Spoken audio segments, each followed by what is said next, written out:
오케이? 그러면 이제 오늘 마지막 시간 살펴보겠습니다. 오늘의 마지막 시간의 이제 목표는 이 교재에서 2.4절의 퍼셉트론의 한계라고 하는 것을 논의하기 시작했는데 우리는 여기서 바로 나가지 않았고 중간에 채웠습니다. 왜냐하면 제대로 퍼셉트론을 논의하지 않고서 퍼셉트론의 한계를 논의하는 것이 한계가 있죠. 그죠? 그런 이유로 인해서 실제로 이제 구현을 받고 교재에서는 그래서 퍼셉트론은 구현이 있는 게 아니고 정확하게 말하면 MCP 뉴런의 구현인 거죠. 근데 우리는 이 사이에 이제 학습 알고리즘을 실제로 구현을 했습니다.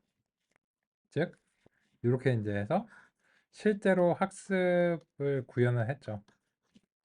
그래서 이제 교재에서 논의한 것은 정확하게 말하면 MCP 뉴런이고요.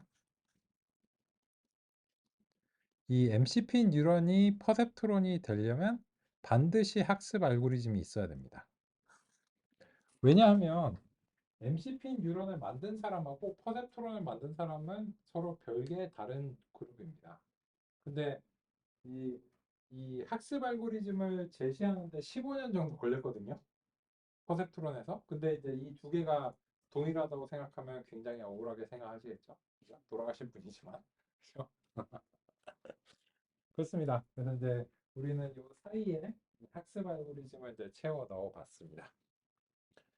그래서 이제 그 학습이 일단 우리는 되는 걸로 확인을 했는데 뭔가 한계가 있긴 있겠죠. 왜냐면 너무 옛날 거니까 초창기 알고리즘이니까 뭔가 이제 잘 되는 부분도 있어서 혁신이 있었지만 또 나름의 한계도 있었을 것이고 그래서 그 한계를 극복하는 과정에서 신경망으로 발전하고 그랬겠죠.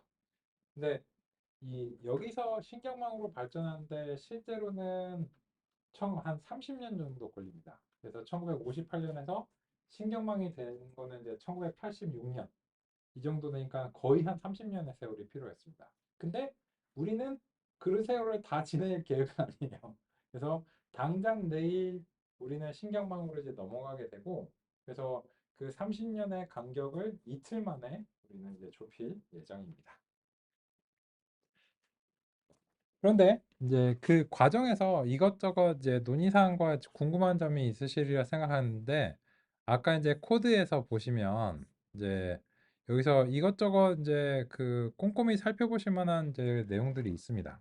예를 들어서 이거는 도대체 왜 한 거야? 이런 것들이 이제 궁금하실 수 있잖아요. 그죠? 그래서 제가 이제 그 활용하는 방법을 이제 몇 번 해보셔야지 알아요. 그래서 이제 코드에 대해 일단 먼저 챗GPT를 사용하실 때는 먼저 전체 맥락을 한번 주셔야 돼요. 그리고 그게 마음에 들고 올바른 해석하는지 한번 봐야 돼요. 그래서 첫 번째로는 지금처럼 이제 맥락을 이제 하기 위해서 전체적으로 코드를 다 제시를 합니다. 그리고 나서 이 해설이 올바른지를 한번 봐요. 그래서 이 코드가 이제 제대로 이제 되는가 이제 한번 이제 보셨고, 아까 제가 이제 일부러 이제 틀렸죠. 그러면 이제 두 번째로는 이제 구체적으로 궁금한 부분이 있어요. 예를 들어서 코드에서 이 부분이 내가 납득이 안 된다 하면은 이제 대강 하시면 돼요. 대강. 막 전체적으로 코드를 막 엄청나게 안 해도 잘 찾습니다. 그래서 뭐 집 이 부분이 이제 궁금하다 하면은 이제 해설을 했어요. 야, 그러면은 너 설명 안 하고 그냥 이거 읽어보라고? 그런 건 아니에요.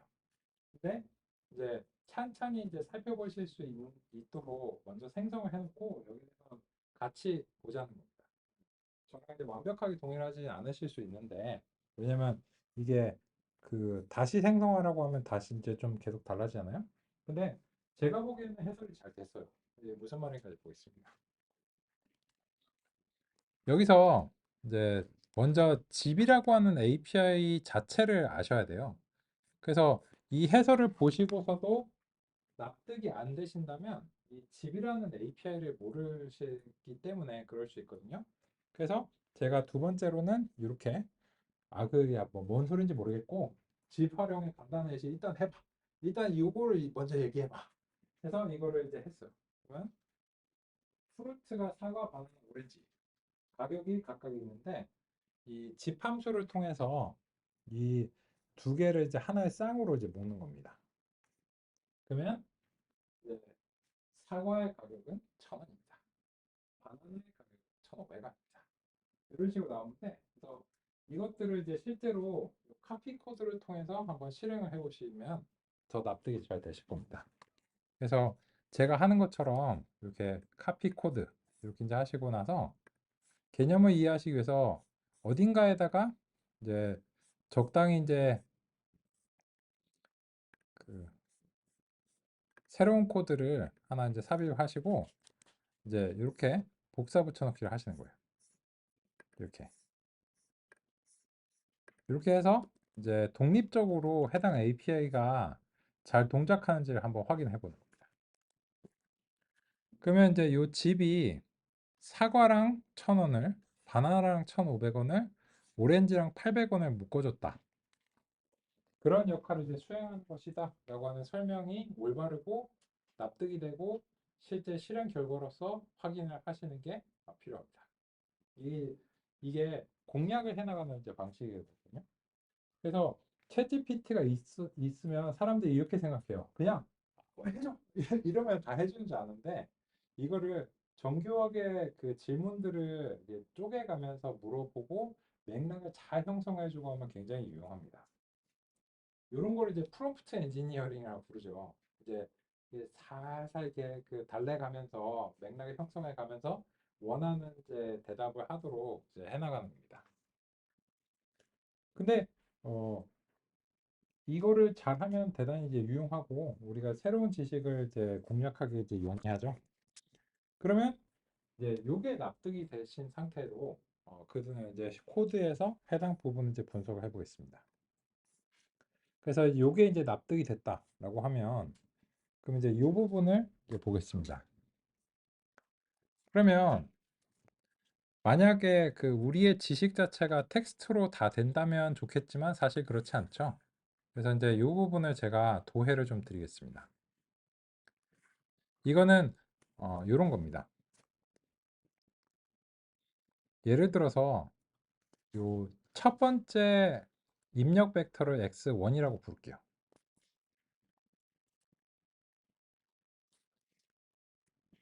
그러면 요게 이제 x1입니다.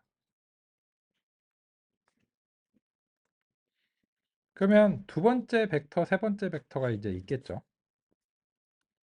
그러면 임의의 지점에 i번째 벡터가 있다 라고 다음과 같이 표기를 하고 이렇게 하겠습니다. 이거는 총 S개가 있다 라고 하겠습니다. 그래서 이 전체 묶음을 제가 XS라고 부르고 있는데요. 용어를 좀 정립하겠습니다.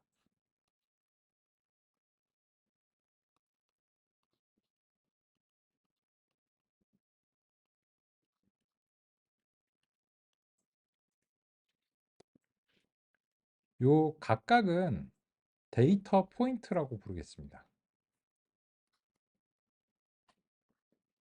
혹은 샘플이라고 부르겠습니다. 그러면 그것들의 집합은 뭐라고 부를까요?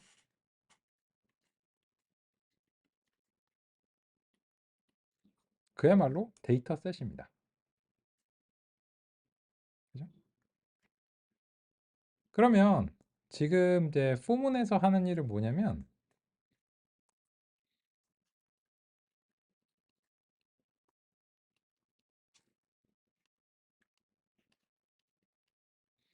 이렇게 하면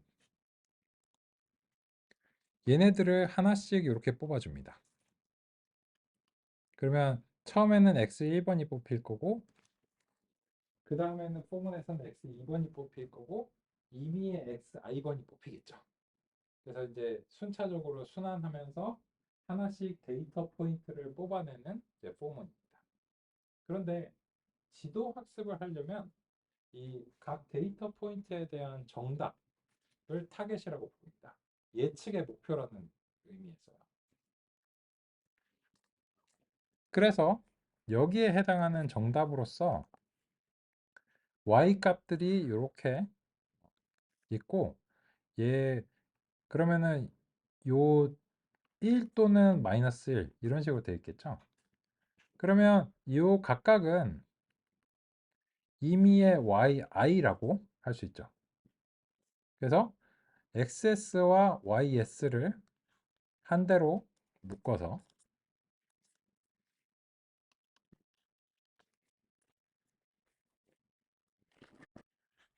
이렇게 뽑아주면 xi와 yi 이런 식으로 묶여서 나오게 됩니다.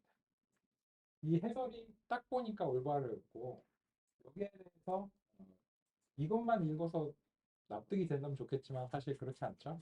그래서 이제 이런 그림과 도해가 당연히 필요하다라고 생각합니다. 네, 이해하는 입장에서는 이 텍스트가 맞는데 이 텍스트를 읽어서 이 개념을 형성하기 조금 어렵다라고 이제 생각합니다.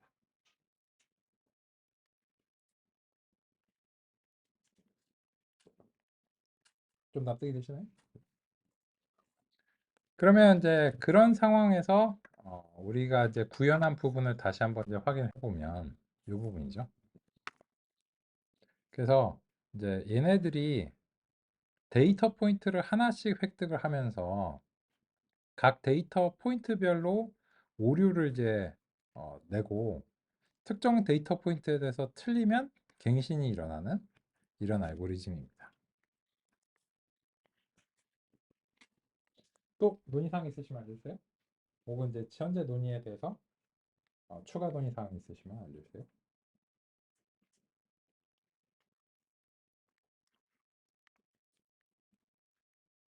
좋습니다.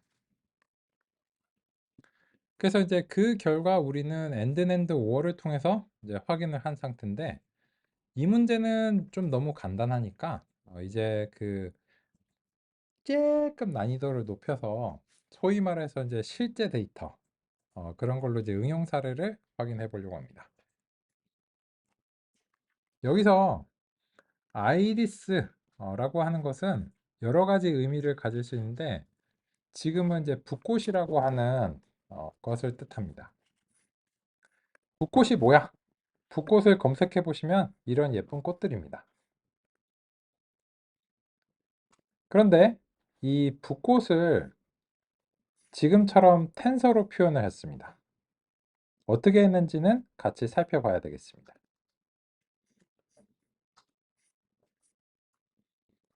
그래서 같이 살펴보는 과정을 거치도록 하겠습니다. 기계학습은 특정한 유형을 대표하는 데이터를 통해 학습합니다. 예를 들어 꽃의 품종을 기록한 데이터가 있다고 하겠습니다. 학습은 여러 사례를 바탕으로 합니다. 그래서 어떤 꽃의 품종을 학습하기 위해서는 여러 표본이 필요합니다. 현재의 경우에는 여러 꽃들이 그러한 표본이라고 할 수 있습니다. 기계학습에서는 표본을 잘 수집하는 일이 중요합니다. 표본들은 특징으로 표현될 수 있습니다. 어떤 품종의 특징을 다른 것과 구별하기 위해서 충분한 특징을 적절하게 정하는 것이 중요합니다. 예를 들어 각 표본마다 꽃잎과 꽃받침의 너비와 높이를 측정하는 것이 도움이 된다고 하겠습니다. 그러한 것을 판단하는 것은 종종 해당 문제에 대한 전문성이 필요할 수 있습니다. 꽃의 품종과 관련해서는 해당 품종을 잘 아는 식물학자가 그러한 전문성을 가지고 있겠죠. 그런데 특징이 적절하게 수집되었는지 판단하는 문제는 자명하지 않습니다. 여러 기계학습의 기법을 통해 적절한 특징을 선별하거나 또는 표현된 특징을 다른 방식으로 바꿔야 할 수도 있습니다. 처음에는 전문가의 경험을 통해 특징을 선별하고 기계학습 모델을 훈련하고 평가하는 과정을 거칩니다. 그러면 이제 같이 얘기해 보겠습니다. 이거는 원래는 다음 같은 이제 붓꽃인데요. 여기에 대해서 이제 그 꽃받침은 잘 안 보이는데 꽃받침의 높이와 너비를 측정해서 5.1, 3.5라고 기록을 한 것이고요. 꽃잎이 뭐 많은데 뭐 그 중에서 뭘 측정했는지는 이 식물학자가 알겠죠. 그 사람이 정해서 측정을 해서 1.4, 0.2와 같은 수치로 기록을 해 놓은 것입니다. 그렇다면 우리는 이렇게 얘기할 수 있겠죠. 원래 붓꽃이 있는데 이 붓꽃에 텐서 표현이 형성된 것입니다.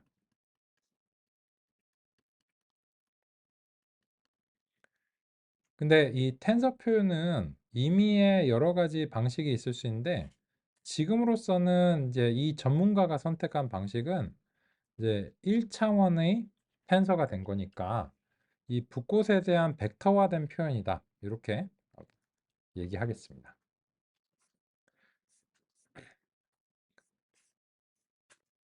그러면 이제 그렇게 5.1, 3.1, 1.4, 0.2가 이제 됐다는 것은 알겠는데 요거를 좀 예쁘게 보고 싶어요. 그럴 때 펜다스라는 라이브러리가 도움이 됩니다. 그러면 이제 아이리스 프레임이라고 이제 부르고요. 다음과 같이 해보겠습니다. 그리고 처음 5개를 같은 방식으로 출력해 보겠습니다.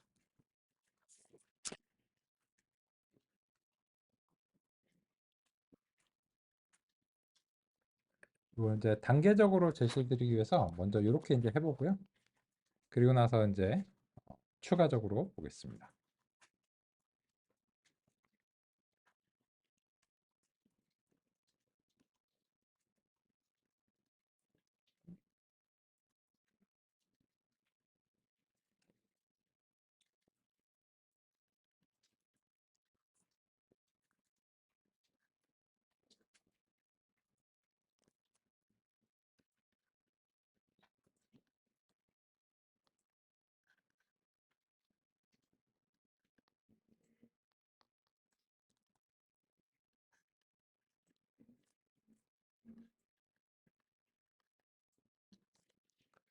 일단 어우 왜 이렇게 그 다른 라이브러리를 번갈아 가면서 쓰냐 골치 아프다 라고 생각하실 수 있는데 보시다시피 용도가 좀 달라서 그렇습니다.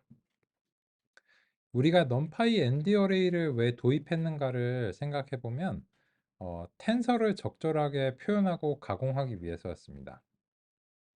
그래서 이제 n 차원의 배열을 형성한다 라고 하는 측면에서 ND 어레이인데요.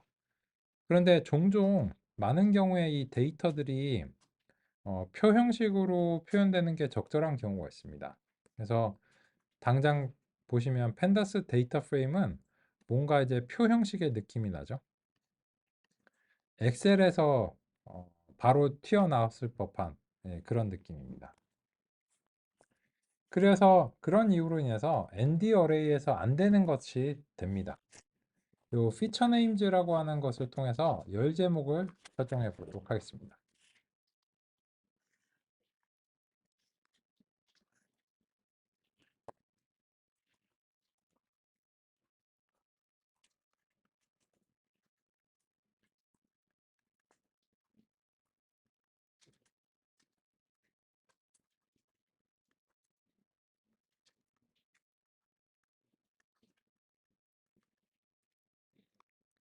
이게 그 발음을 좀 조심해야 되는데요. 이게 한국말로 발음이 참 거시기합니다.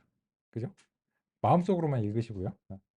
그래서 이거는 이제 우리말로는 이제 꽃받침이란 뜻이랍니다. 영어 사전 찾아보니까. 그리고 이제 이거는 이제 꽃잎이란 뜻이랍니다. 그렇고요. 그러면 이제 이게 어느 정도 짐작이 되죠. 아, 꽃잎의 높이와 너비를 측정했고 꽃받침의 높이와 너비를 측정했구나 라고 하는 사실을 이제 알게 됐습니다. 근데 이거는 데이터입니다. 여기까지는 그냥 데이터예요. 근데 이 데이터만을 가지고서 할 수 있는 일도 있고 그렇지 않은 경우도 있는데 이 데이터에 대해서 우리는 무엇을 하고 싶은가 타겟이 이제 결정이 돼야 되고요. 그래서 이제 여기서 품종이라고 하는 정보를 아이리스 타겟을 통해서 추가를 좀 해보겠습니다.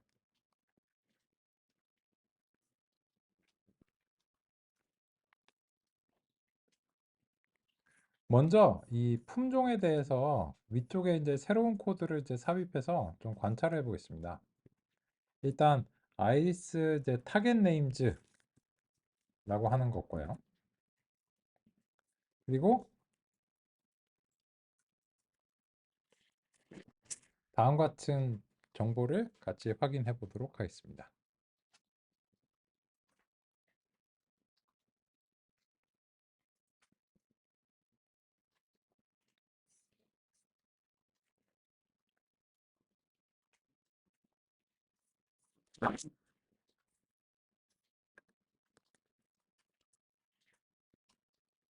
네, 한꺼번에 하면은 좀 가독성이 떨어지니까 집합과 도수라고 부르겠습니다.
처음이라서 가독성을 위해서 이렇게 이제 해봤는데요. 이제 그 요 마지막은 굳이 안 하셔도 상관없습니다. 그냥 제가 가독성을 위해서 제시를 한 것입니다. 요거의 이제 뜻은 무엇이냐면 이제 먼저 아이리스의 이제 타겟 네임즈라고 하는 것이 있는데 이게 그 어떤 붓꽃이 다음과 같이 이제 있고 이것들이 이제 품종이 있다는 뜻입니다. 이 품종이 지금 보시면 세 가지 유형이 있는데 세토사, 벌시컬러, 버지니카 이렇게 세 가지 유형이 있는 것입니다. 근데 요거를 우리가 타겟이라고 부른다면 그것은 예측 모형을 염두에 두고서 그렇게 부르는 것입니다. 그게 무슨 말인가 하면 우리가 뭔가 모형을 만들고 싶어요. 그거를 F라고 표기를 해왔죠. 근데 여기에 뭐 5.1, 3.5, 1.4, 0.2 이런 수치가 입력으로 들어간다고 가정하는 겁니다. 그랬을 때 우리가 뭔가 출력이 발생하기를 바라는데 지금으로서 그 출력이 의미적으로 품종이기를 바라는 경우에 그렇다면 이 품종은 정답으로서 모형의 정답으로서 예측의 목표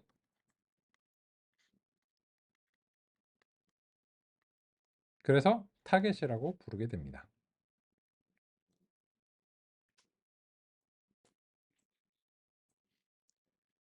그런데 이제 지금 보시면 이 아이리스 타겟 네임즈는 문자열로 되어 있습니다. 근데 문자열로 되어 있는 상태는 안 됩니다. 왜냐? 오류를 구해야 되는데 정답과 예측값의 목표를 구해야 되는데 세토사에서 벌시 컬러를 뺄 수는 없기 때문입니다. 그죠? 그래서 이 기계학습에서는 모든 것들은 수치형이 되어야 됩니다. 그래서 세토사, 벌시컬러, 버지니카를 숫자로 바꾸는 간단한 방법은 정수 인코딩을 하는 것입니다. 임의적으로 0번, 1번, 2번을 할당하는 것입니다. 그리고 이 return count라고 하는 것은 count는 이제 개수, 도수를 뜻합니다. 그 유형별 도수를 보면 0번 50개, 1번 50개, 2번 50개가 나왔다. 라고 하는 것을 제가 이런 식으로 출력을 해봤습니다. 이거 납득되시나요? 이런 것들은 이제 데이터를 받아서 뭔가 지도 학습을 통해서 목표를 달성하고자 한다면 다음과 같이 구성이 되어 있어야 됩니다. 데이터가 준비가 되어 있어야 되고요. 그리고 도수를 확인하는 것도 중요합니다. 지금 보시면 세토사 표본이 50건이 준비가 되어 있죠.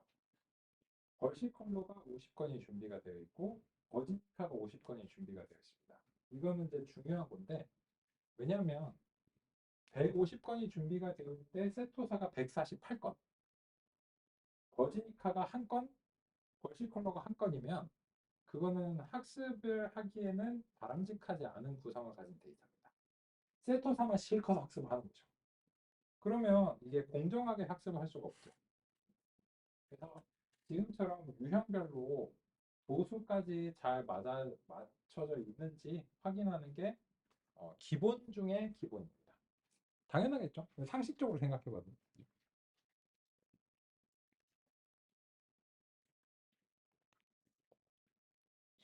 혹시 여기서 문의사항이나 궁금한 점 있으시면 알려주시고요. 이거는 제가 집이라고 하는 거를 일부러 한 번 더 써봤어요. 그래서 이제 이렇게 이제 보여드리는 겸 해서 이렇게 이제 한 번 더 써보면 이제 다양한 맥락에서 써보면 이제 더 납득이 되시니까 한 번 더 일부러 써봤습니다. 굳이 안 해도 되는데. 근데 야, 집은 알겠는데 이거는 또 뭐야? 그죠? 챗GPT.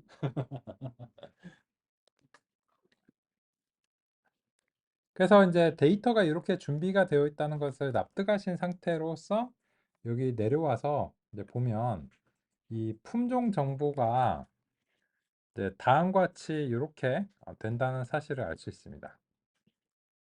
근데 요거는 이렇게만 되면은 사실 좀 가독성이 떨어지기 때문에 이거를 이제 그 레이블로 변경하겠습니다. 그래서 요거는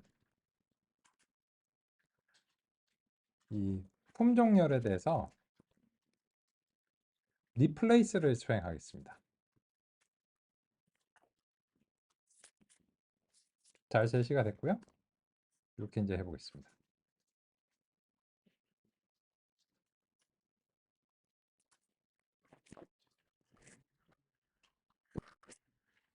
데이터 프레임에 어떤 데이터 셋 있잖아요. 데이터 프레임에 정보 서머리 할 수 있는 거는 서머리는 어떤 걸 뜻하시나요? 뭐 지금 아까 필드 명령을 어떤 걸 아, 네. 있습니다. 같이 이제 보겠습니다. 일단은 요거를 먼저 그 말씀을 드리고 여기서 이제 그 프레임을 이제 확인하는 방법도 상의 드리겠습니다. 그러면서 이제 제가 잘 이해했는지도 이제 확인 말씀드리겠습니다. 여기 보시면 이제 이 품종의 0번은 원래는 사실은 세터사야. 이렇게 0번을 세터사로 바꾸고 싶다고 표기를 해주는 거고요. 1번은 버지 컬러로 바꿔줬으면 좋겠어. 2번은 버지니카로 바꿔줬으면 좋겠어. 라고 이제 리플레이스의 의도를 이제 표시를 하는 거고요. 사전 형식으로 구성이 된 거고. 그리고 원래는 이 리플레이스를 수행하게 되면 새로운 객체를 반환하기 때문에 원본이 변경이 안 됩니다. 그래서 인플레이스를 통해서 원본을 한꺼번에 변경하도록 이렇게 했습니다. 야, 그런 건 어떻게 알았어? 이거는? 제가 이제 그 멀티 캠퍼스에서 2013년인가 그때 이제 강의를 시작을 했으니까 벌써 이제 10년이 넘어가기 시작하네요. 근데 당시에 제가 이 멀티 캠퍼스의 그 빅데이터를 위한 파이썬이라는 과정을 이제 만들면서 이제 시작을 했습니다. 그때 넘파이와 펜다스만 다루는 게 그 과정의 이제 핵심이었고요. 그러다 그거는 이제 AI의 좀 이전이었습니다. 저는 이제 원래 석박사에서 이제 신경망을 전공했는데 이제 당시 2010년 이후에부터 2017년 전까지는 AI에 아무도 관심이 없었어요. 그래서 먹고 살려면 데이터 얘기를 해야 됩니다. 그래서 이제 주로 빅데이터와 관련된 이제 것으로서 이제 먹고 살았고요. 근데 2016년 여름에 알파고가 등장해서 드디어 전공을 살릴 수 있게 됐죠. 그래서 이제 그때 이후로부터는 이제 주로 인공지능으로 전공을 살려서 말씀드리고 있는데 뭐 당연히 기계학습은 데이터를 많이 상대하기 때문에 이런 작업들은 이제 AI와 관련해서는 많이 이제 수행을 했어야 됐습니다. 그래서 이제 제가 이제 그런 주제에 익숙할 수밖에 없고 그래서 이제 다음 같은데 하여튼 이제 많은 내용들이 필요하죠. 그냥 이제 알고리즘만 있다고 해서 뭐가 되는 건 아니기 때문에 그래서 데이터를 가공하는 이제 작업들이 이제 필요합니다. 그래서 다음과 같이 이제 사실은 원래 이런 형식의 이제 표였을 것입니다.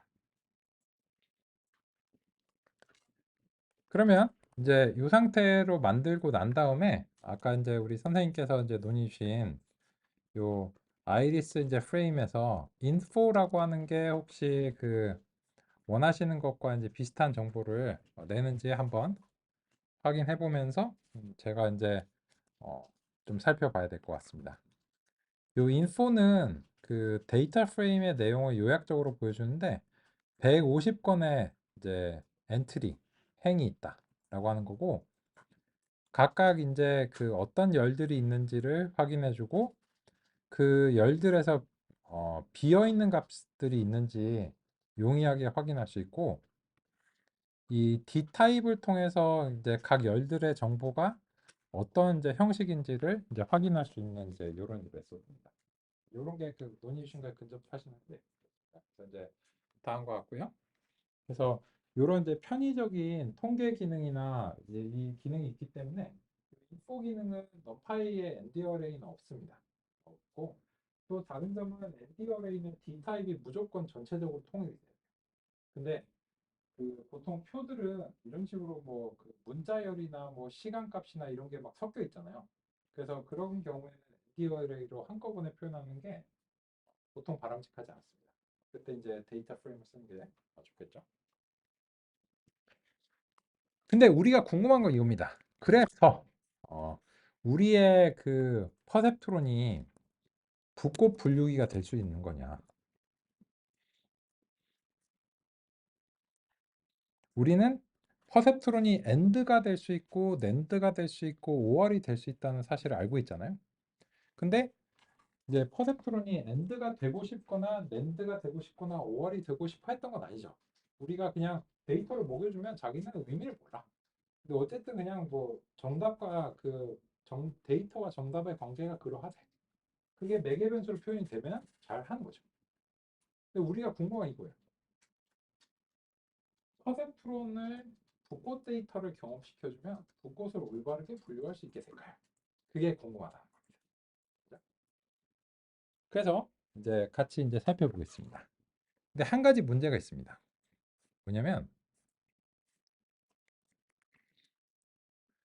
우리의 정답 Y는 0번, 1번, 2번의 세 가지고요. 이런 건 다중 분류입니다. 다중 유형을 분류하는 겁니다. 그런데 우리의 퍼셉트론은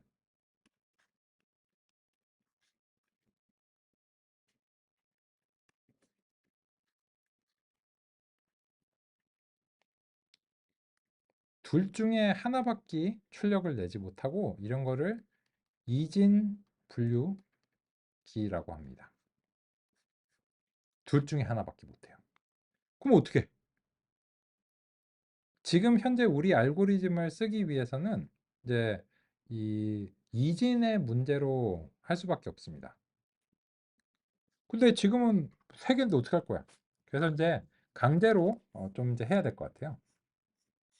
그래서 먼저 이제 우리가 이 붓꽃 분류기를 사용하기 위해서 이진의 유형으로 좀 만들어야 될 것 같습니다.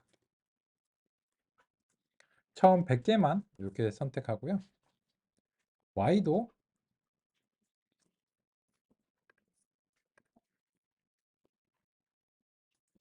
처음 100개만 선택하겠습니다. 그러면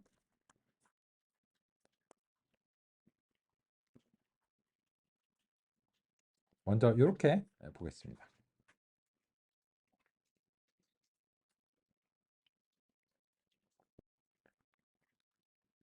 이거는 제가 이제 사전 지식이 있어서 그렇습니다. 이제 전체 150건이 있다는 사실을 알고 있는데 이게 이미 정렬이 되어 있다는 사실을 제가 알고 있습니다.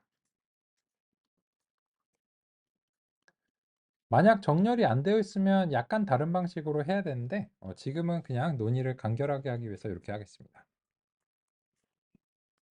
그래서 처음에 100개만을 선택하면 0번하고 1번 유형만 선택됐다는 사실을 알 수 있고 각각이 50개씩 있다는 사실을 우리가 잘 알고 있습니다. 이렇게 되면 이제 우리 알고리즘이 처리할 수 있는 이진 유형이 되는 겁니다.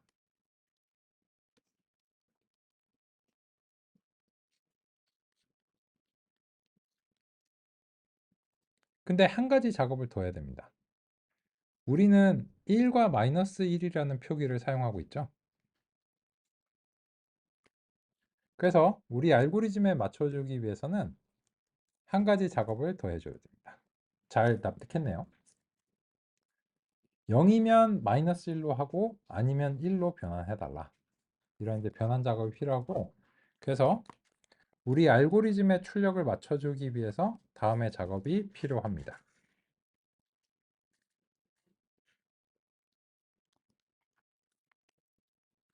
잘 됐죠? 그렇다면 이제 우리 붓고 분류기를 다음과 같이 학습시켜 보겠습니다. 몇 번의 학습이 필요할지 모릅니다. 학습률이 기본값은 1.0인데 그 이유는 간단합니다.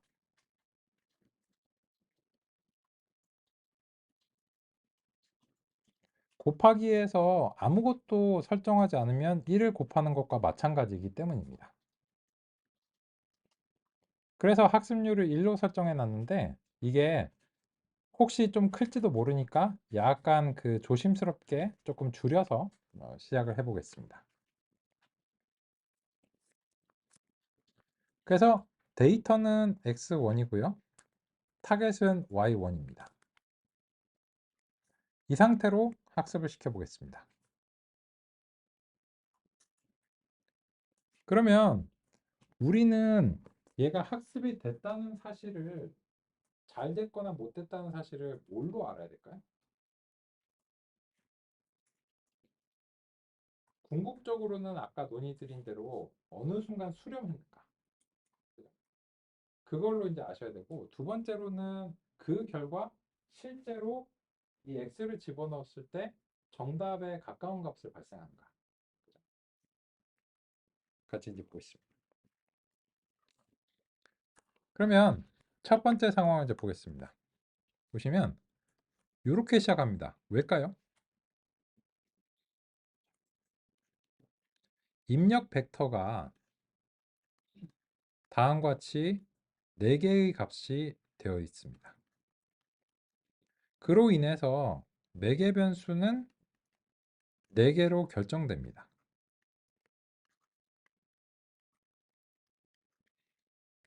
처음에는 우리가 구현했으니까 잘 알고 있는데 초기의 출발 W0는 0입니다. 편향은 무조건 그냥 한 개가 있는데요. 이 값도 초기에는 그냥 0으로 설정했습니다. 그래서 이 부분은 당연하게도 납득이 됩니다.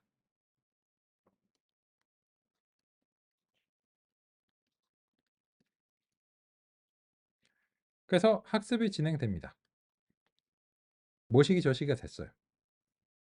즉 뭔가 변화가 있었죠. 수렴을 했는지 여부는 어떻게 할 수 있을까요? 그 다음 값하고 비교하면 됩니다. 만약에 동일하다면 이게 안 된 거잖아요. 그죠? 근데 다음 값이 변화가 있었으니까 아직 수렴을 못 했어요. 그 다음 값을 봤는데 이제 봐야 되겠죠. 마이너스 0.2, 마이너스 0.72, 1.04, 0.44, 마이너스 0.2가 왜 되는지 모르겠지만 알고리즘이 그렇게 결정했어요. 근데 수렴을 했는가? 그 다음 걸 보면 됩니다. 수렴했죠. 그러면 이 문제는 왠지는 모르겠는데 결과적으로 3번 만에 그냥 학습을 해내버린 겁니다. 지금 가중치의 수렴의 결과를 보면은 그렇잖아요.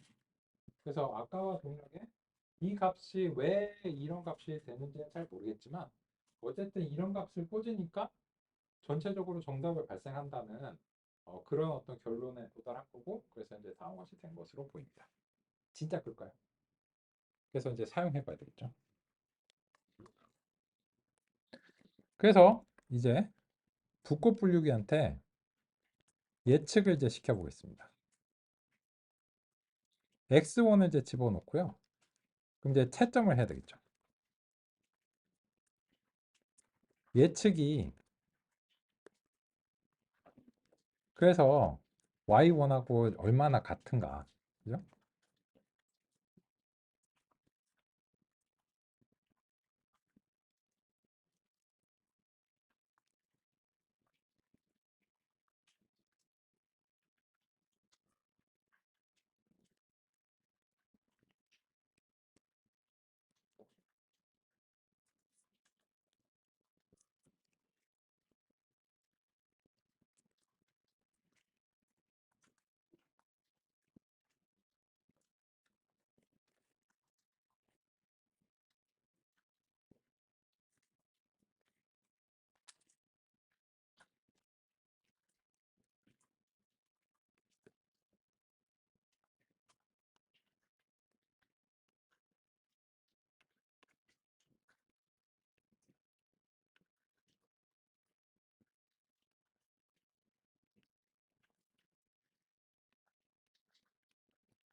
보시면 이제 이 경우의 채점은 굉장히 자명합니다.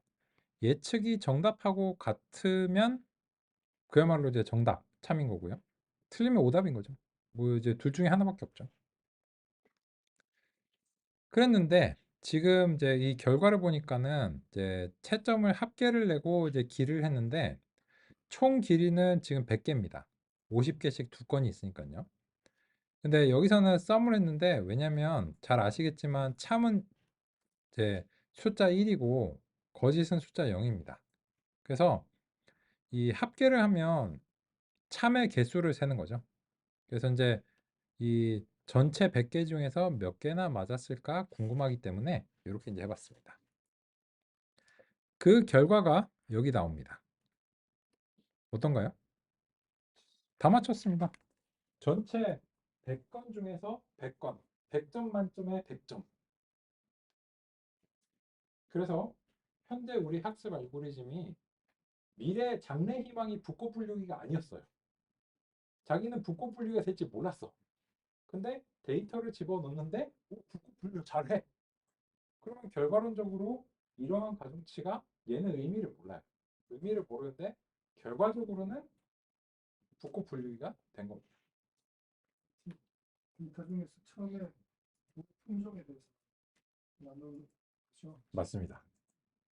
왜냐하면 우리가 현재 이 퍼센트론이 이진 분류밖에 수행을 못하기 때문에 알고리즘에 좀 맞춰준 거죠. 근데 그 결과 현재 주어진 데이터에서는 다시 이제 완벽하게 예측하는 걸로 학습 알고리즘이 이제 동작한다. 그런 점을 우리가 확인을 해봤습니다. 그래서 이거는 실측치죠. 간단한 데이터인데 실측치이기 때문에 모의의 데이터가 아니고 개념적인 데이터가 아니죠. 개념적인 데이터는 엔드 5월이죠. 개념적으로는 맞지만 걔네는 실수값이 아니잖아요. 근데 얘네는 실측치이기 때문에 뭐 5.1, 뭐 1.4 이런 실측치고 거기에 대해서 실제로 이제 동작을 수행합니다. 근데 이런 논리가 왜 중요하냐라고 하면 지금 사용하시고 있는 챗 GPT가 결과적으로는 근본적으로 이렇게 동작을 하는 겁니다. 아주 단순하게 말씀드리면. 그래서 챗GPT의 기본 구성품에 퍼셉트론이 있냐라고 물어보시면 간단한 대답은 네, 그렇습니다. 그래서 챗GPT에서 학습하는 매개 변수들이 지금 우리가 논의하는 퍼셉트론의 그 개념이야? 간단한 대답은 네, 그렇습니다. 그래서 얘네들도 자기네가 이게 한국말을 하고 있는지 영어를 하고 있는지는 몰라요. 근데 한국말로 학습을 시키면 한국말로 뱉어냅니다.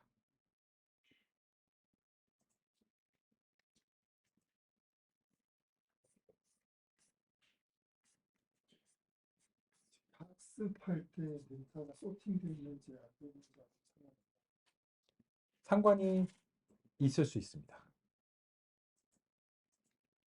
아주 좋은 논이셨네요. 근데 이제 여기까지 하면 이제 흐뭇하잖아요. 흐뭇해. 그럼 무슨 한계가 있다는 걸까요? 같이 이제 얘기해 보겠습니다. 여기까지 이제 흐뭇했는데 이제 다른 데이터 집합으로 좀 평가를 해보고자 합니다. 그러면 대체적으로 비슷한데 그 요 선택되는 부분이 좀 달라져야 될 것 같습니다. 그래서 요거 같은 경우에는 그 코드를 대체로 그 복사를 하시면 되기 때문에 셀 복사를 한 다음에 아래쪽에다가 붙여 넣겠습니다. 그러면 이제 전체적으로는 거의 유사한 내용이기 때문에 셀을 복사해서 붙여 넣으시는 이런 거를 이제 추천합니다. 그리고 나서는 일부 수정하겠습니다. 여기서 보시면 x1을 x2로 바꾸겠습니다. y1을 y2로 바꾸겠습니다.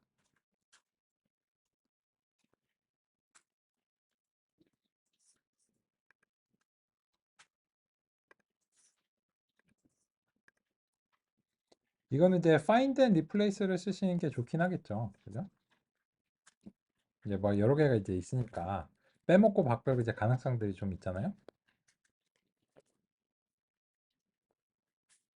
그래서 이제 여기서 이제 컨트롤 F 이런 걸로 x1을 x2로 바꾸겠다. 이렇게 이제 하는데 여기서 이제 좀 주의하셔야 됩니다. 왜냐하면 이제 이 전체 노트북 영역에서 다 찾기 때문에 실제 이제 원하시는 그 x1이 이제 그 x1인가 위쪽에 있는 걸 이제 하시면 안 되겠죠. 이제 보면서 하나씩 바꿔주시는 게 필요할 것 같아요. 그래서 우치 그거는 내가 바꾸고 싶어.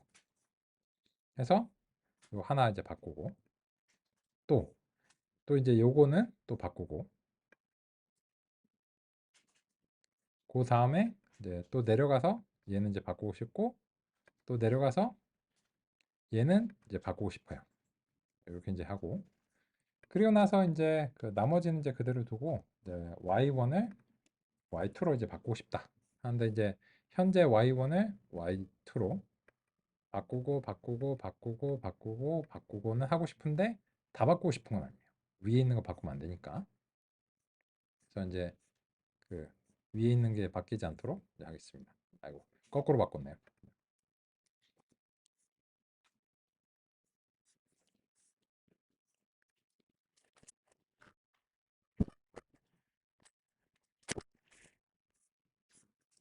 그러면 이제 그 x2로 이제 바꾸고요.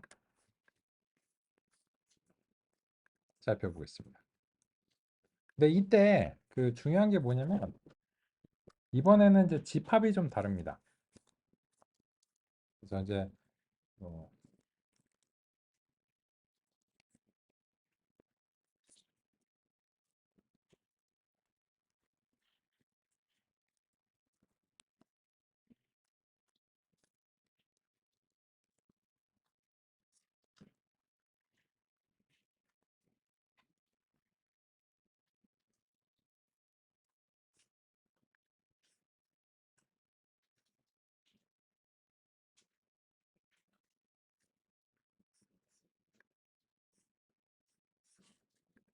여기서는 뭐가 잘못됐을까요?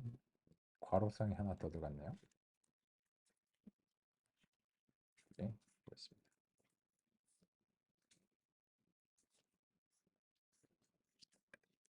그리고 이제 그 범위를 이렇게 이제 바꿔주도록 하겠습니다.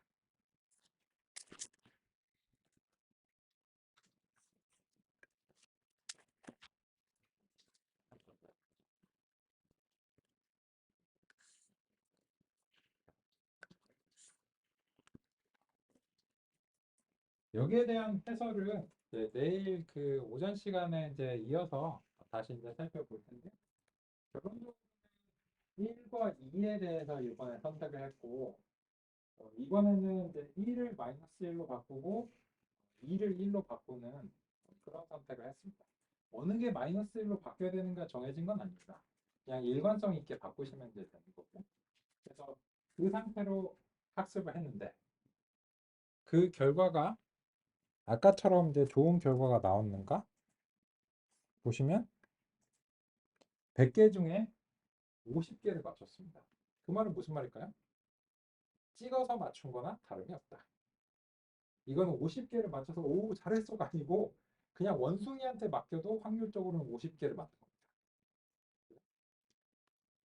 이 점을 근거로 해서 우리는 내일 퍼셉트론의 한계를 논의하고 그리고 그 퍼셉트론의 한계를 극복하기 위해서 어째서 신경망이 필요한가 라고 하는 점을 이제 살펴볼 계획입니다. 오늘은 여기까지 살펴보겠습니다. 네, 수고 많으셨습니다. 감사합니다. 네.